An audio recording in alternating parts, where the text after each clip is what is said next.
রাস্তার পাশে একা একটি মেয়ে দাঁড়িয়ে আছে। কিছুক্ষণ পর একটি ছেলে দৌড় দিয়ে হাঁপাতে হাঁপাতে এসে মেয়েটির পাশে দাঁড়ায়। সরি, লেট হয়ে গেল। আসলে কি বলুন তো, রাস্তায় অনেক জ্যাম ছিল তো তাই।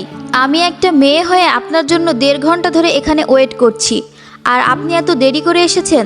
আপনি আগেই বলতে পারতেন, তাহলে আমি দেরি করেই আসতাম। কি বলুন তো, আমি যেখানে কাজ করি সেখানকার মালিক না আমাকে ছাড়ছিল না, অনেক বলে কয়ে আসলাম।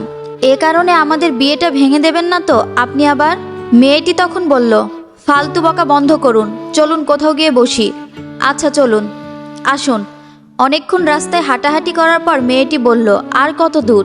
এই তো সামনেই একটা রেস্টুরেন্ট আছে, বেশি দূরে না। রেস্টুরেন্ট কেন? আরে আপনি তো বললেন যে বসবেন। আমি বসবো বলেছি, এজন্য কি এখন আপনাকে রেস্টুরেন্টে যেতে হবে? এই 4টার সময় রেস্টুরেন্টে গিয়ে ভারী ভারী খাবার খেয়ে আপনার টাকাগুলো আমি নষ্ট করব? আমি বলেছি বসবো, যে কোনো একটা ক্যাফে বা ফুচকার দোকান হলেই হবে। হ্যাঁ, সামনে একটা ক্যাফে আছে, ওখানে তাহলে চলুন। আচ্ছা চলুন বলে হাঁটতে থাকে মেয়েটি। ছেলেটি বলল, অদ্ভুত তো। মেয়েটি বলল, কিছু বললেন? না না, কিছু বলিনি, আপনি চলুন। ঠিক আছে চলুন। মেয়েটি একটি জায়গায় বসে চা খেতে খেতে বলে, কি হলো, আপনিও তো একটা নিতে পারতেন। ছেলেটি বলল, না আমি চা খাই না। মেয়েটি কিছু কৌতূহল নিয়ে বলল, ও আচ্ছা আচ্ছা, আপনি টাকা এনেছেন? ছেলেটি বলল, হ্যাঁ টাকা তো এনেছি আমি, কেন? আসলে কি বলুন তো, আমার বাবাও আমাকে কিছু টাকা দিয়েছে। যেহেতু আমি আপনাকে বিয়ে করব, সেহেতু আমার সব খরচের দায়িত্ব তো আপনারই, তাই না?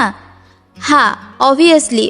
দেখুন, আমি কিন্তু কোনো চাকরি করি না, আর আমি যদি কখনো কোনো শখ করি, সেটা নিয়ে কিন্তু আপনি আমাকে কখনো খোটা দিতে পারবেন না।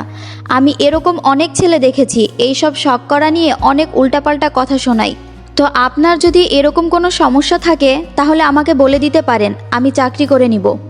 ছেলেটি বলল, দেখুন, বিয়ের পর আপনি চাকরি করবেন না ঘরে বসে থাকবেন, সেটা আপনার ব্যক্তিগত ব্যাপার, এখানে আমার কিছু বলার নেই। আচ্ছা আপনার স্যালারি কত? বাবা বলছিল 20,000, তাই না? হ্যাঁ। কিন্তু আজকালকার যুগে 20,000 টাকা নিয়ে চলা তো খুবই মুশকিল, তার ওপরে যদি আপনার কোনো বাজে অভ্যাস থাকে।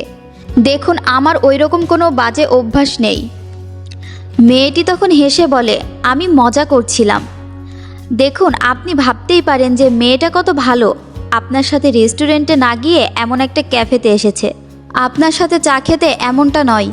যেহেতু ভবিষ্যতে আপনি আমার খরচ উঠাবেন, সেহেতু ফালতু আর অপচয় করালাম না আপনাকে। এখন আপনি ভাবতেই পারেন যে আমি আমাকে ভালো সাজানোর জন্য এমনটা বলছি, আসলে এটাই আমি।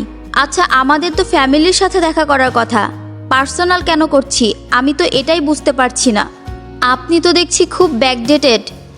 দেখুন, ফ্যামিলির সাথে দেখা করার কথা ছিল জানি, কিন্তু ভবিষ্যতে তো আপনি আর আমি থাকবো, তাই না?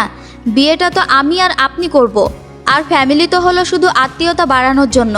আপনি আর আমি যদি ঠিকঠাক না থাকি, তাহলে আর বিয়েটা করে লাভ কি বলুন? এজন্যই আলাদাভাবে দেখা করা। ও বুঝলাম। মেয়েটা তখন তার ঘড়ির দিকে তাকিয়ে বলল, আচ্ছা অনেকটা দেরি হয়ে গেল, আজকে তাহলে উঠি। এখনই চলে যাচ্ছেন? হ্যাঁ চলুন। আচ্ছা ঠিক আছে। মেয়েটা বলে, আচ্ছা ঠিক আছে, এখন তাহলে আমি আসলাম। আমি আপনাকে ক্যাব বুক করে দিই।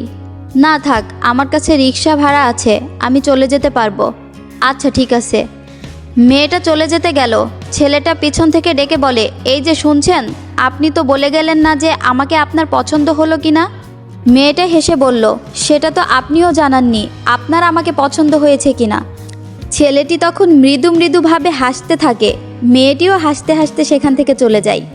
ভিডিওটি ভালো লাগলে লাইক, ফলো এবং কমেন্টের মাধ্যমে আপনার মূল্যবান মন্তব্যটি জানিয়ে দিবেন।